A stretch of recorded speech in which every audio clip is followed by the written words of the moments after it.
Mi nombre es Carolina Bello, soy escritora y periodista. Mi familia está conformada por mi papá, mi mamá y dos hermanos, Lorena y Gabriel. Empecé a escribir desde muy chica, sobre todo porque mi hermana me leía mucho y ese fue el gran disparador de mi vida. Prontamente supe que escuchando esos cuentos sabía que mi vida tenía que discurrir, tenía que ir por ahí. Así que empecé a escribir en esa misma época. Estamos hablando de que era una niña de 8, 9, quizás 10 años. Y me puse a escribir en mi diario íntimo, en donde primero fueron rimas y poemas sobre el mundo circundante y sobre alguna inquietud que podría tener una niña de 8 o 9 años. Y más adelante fueron cuentos.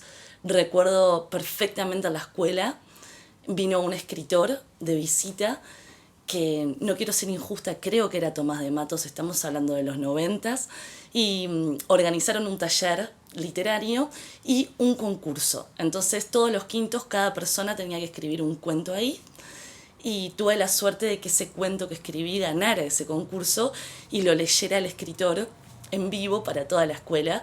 Eso fue como un momento revelador porque dije, bueno, me lo voy a empezar a tomar más en serio. Y ya cuando seguí escribiendo, fui adolescente, pasé al liceo, nunca paré, lo que en un principio fueron textos de cuaderno. Ya a principios de los 2000 pasaron a ser textos de blog y de ese blog surgió mi primer libro, Escrito a la ventanilla. Empecé a escribir, como les dije, desde muy chica. Primero supe que quería ser periodista porque había algo que me remitía al relato oral, de reflejar o de contar o de dejar una constancia sobre el mundo. La primera vez me mandé una nota a un diario y yo en aquel momento estaba estudiando comunicación y estaba haciendo un posgrado de crítica de teatro. Y bueno, fui a ver una obra, escribí lo que sería mi primera reseña en serio, porque así me la tomé, y la mandé al diario con esa ilusión de, bueno, me estoy presentando un laburo. En vez de mandar el currículum, dije, pruebas a la vista, si gusta, gusta, y bueno, si no gusta, seguir escribiendo. Y bueno, esa nota salió, empecé a colaborar en ese diario, ahí empecé a sentir que, bueno, que la profesión me estaba de alguna manera llamando, y mientras tanto escribía siempre ficción, hasta que tuve el blog, que me lo hice con ese afán, con el afán de publicar cosas que no tuvieran la regulación de nadie, de ninguna editorial, solo mi criterio. Y eso fue hermoso porque empezaron a aparecer los lectores en esa cosa maravillosa que tienen los blogs, de que la gente vaya, te comente, te mande un mensaje, y donde realmente no importaba tu cara, tu nombre verdadero. Yo escribía con un seudónimo que era Clementina, y mucha gente empezó a interesarse por lo que hacía, y esto se redobló cuando empecé a subir ficción en ese blog, y empezaron a pasar cosas muy hermosas con eso. Me empezaron a contactar de muchos lugares, seguí escribiendo. En aquel momento no consideraba publicar o presentarme a una editorial como una posibilidad, porque yo era muy feliz escribiendo en ese blog. Un día me pasó el sueño de la piba, digamos, que es que me escribe un editor y me dice, mira, leí tu blog y me gustaría convertirlo en un libro. ¿Cómo? Y no me lo podía creer, en ese momento no me lo podía creer. Estoy hablando hace 12 años, quizás 11, 12 años atrás. Más allá de que una misma pudiese sentirse escritora desde antes, el tener un libro te coloca en un lugar respecto a tus pares, quizás, que es distinto a ser aquella Clementina que escribía en el blog. Y esto también fue muy, muy lindo porque me llevó a conocer a otras escritoras, a otros escritores, a hacer como un circuito de circulación de nuestros textos, a conocernos, a leernos, y eso siempre fue en definitiva muy, muy hermoso, poder interactuar con todos ellos. También en eso de leer hay algo de conocer al otro, ¿no? O sea, de pronto alguien te hace llegar su libro, se entera que vos estás escribiendo y se empieza a tender como un vínculo que de pronto se construye, y un día te vas a tomar un café y otro día sos amigo. Cuento con varios amigos en el mundo de los escritores, me llevo espectacular con la gente, y con las personas con las que no me hice amigo también tenés un vínculo muy lindo, porque sabés que estás en este medio que es duro, que es difícil.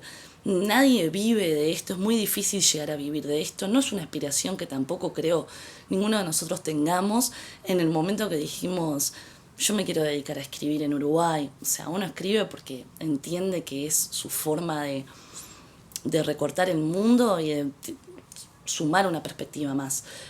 Entonces, en ese sentido también hay como una comunidad muy linda.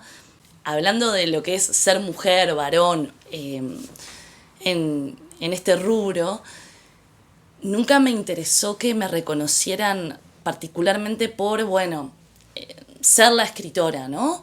Sino ser una persona que escribe y en la medida en que eso le guste a alguien o no, va a estar bien. Y una anécdota que siempre cuento que me define un poco ese estilo es que en la facultad o en la escuela de comunicación, cada vez que había que entregar un trabajo y si la propuesta era entréguenlo con seudónimo, siempre trataba de que ese seudónimo no representara mi género, ¿sí?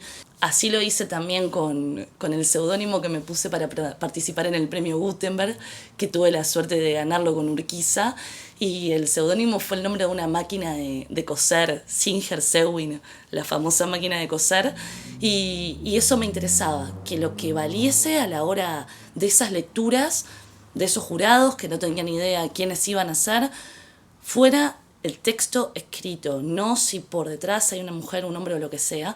Y bueno, y eso para mí es como súper importante, porque lo que me importa más que nada es la inmanencia de la obra, ¿no?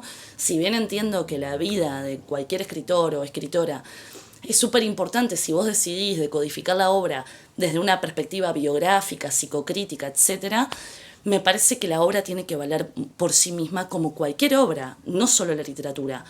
Un cuadro, una película, ¿sí? Más allá de saber qué director lo hizo, qué le pasaba al pintor, qué pintó esto. Y bueno, esa es una de las cosas que he buscado.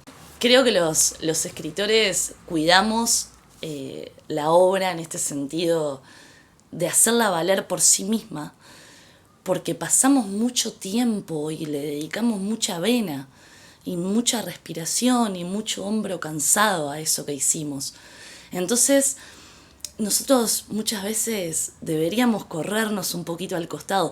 La obra tiene que llegar o conmover o moverte una pieza, un resorte del lugar por ella. Sí entiendo que hay una sensibilidad distinta. No tengo la empiria para venir y decirles a ustedes con un pizarrón. Puedo hablar porque es lo que me tocó en la vida, pero a veces pienso, esta sensibilidad que yo tengo respecto al mundo, ¿está dada porque soy mujer o está dada porque soy Carolina, esta persona, y tuve determinadas vivencias a lo largo de mi vida? ¿Sí? ¿Cuántas obras en este mundo han sido escritas por mujeres o viceversa con narradores? Una mujer escribe con un narrador masculino, que era mi forma de escribir cuando empecé, por ejemplo. Yo encuentro un desafío tanto en escribir, en describir a un personaje femenino, a un personaje que es mujer, como a un personaje que es varón, ¿sí? O de pronto en este libro, en el último, hay un gran tema del libro que es la represión, ¿sí? La represión sexual. Hay varios personajes que son gays, entonces también era tratar de llegar a una sensibilidad, conocerla mientras la escribo y que todo eso fuera sobre todo verosímil, ¿no? Que no fuera algo escrito por alguien que está pretendiendo, no. Pero vos tenés que responder a un verosímil cuando describís una época, cuando haces hablar a los personajes, cuando vos vas a incluir un diálogo, tenés que respetar la sensibilidad no tuya, la del personaje, la del contexto en el que habla ese personaje. Y eso no está ligado a una sensibilidad de mujer, varón o lo que sea, ¿sí? Está ligado a la empatía que vos tenés con el personaje que vas a describir y al que vas a hacer hablar. Pienso que ahora se está dando más como una apertura, ¿no? Hacia escritoras contemporáneas que de pronto tienen un lugar mucho más visible. No es que aparecieron o aparecimos de la nada o porque ahora hay una agenda política en donde hay que incluir mujeres, en fin. Quiero pensar que no es eso. A lo largo de la historia incluso muchas mujeres han escrito con seudónimos, pero no por elección como hacía yo, sino porque era la única forma de llegar o de que las publiquen, ¿sí? Y en ese sentido me parece que la oportunidad que se está dando ahora, que haya mujeres que escriben bien en el mundo, no solo acá, pero en el Río de la Plata hay un fenómeno súper interesante que se está dando, habla también de que algo está cambiando y me parece que ese es el camino por el que se tiene que ir, ¿no? Dejar de hablar de literatura de mujeres para pasar a hablar de literatura. Decir que lean El resto del mundo rima, que estoy muy contenta con esta obra, pero más contenta voy a estar cuando realmente sepa que se está leyendo. La obra dentro de la caja no es nada si no hay un otro que la lea. Esto es así. A todas y todos quienes escriben, que sigan escribiendo. Eso es el mensaje que me gustaría dejar, porque a veces es una profesión tan hermosa, pero tan mezquina por momentos, que he conocido muchas personas que han tirado la toalla y han dejado de escribir por determinados motivos que no tienen que ver con la motivación o con la intención inicial. Entonces, a esos motivos les decimos chau y que sigan escribiendo. Yo voy a seguir por lo pronto.